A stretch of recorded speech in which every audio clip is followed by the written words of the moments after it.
Usa ka menor de edad sa gituwang kaso sa gang war nga nitabo sa Dakbayan sa Mandaue.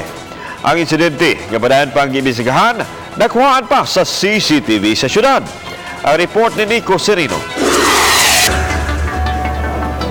Kuha kini sa Mandaue City Command Center sa bahin sa Barangay Basak kaganihang kadlawon. Mabantayan kining pagdinaganay sa mga batan-on sa daplin. Sunod nga nahitabo, may usa na kalalaki nga nahagba sa tunga sa kalsada. Nasayran, wa siya mabanggai og sakyanan kundili nadunggaban di ay ang maong lalaki.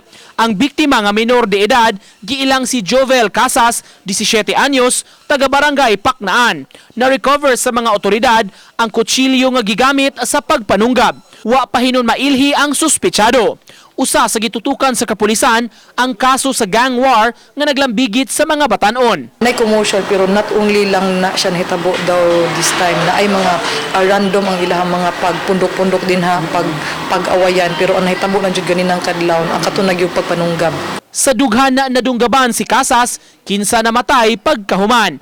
Ana karon sa usa ka funerarya ang iyang patayng lawas. Matod sa kapulisan, giaksyon na ang mga kaso sa panagbingkil tali sa managlahing mga grupo nga sagad musangpot sa kagubot.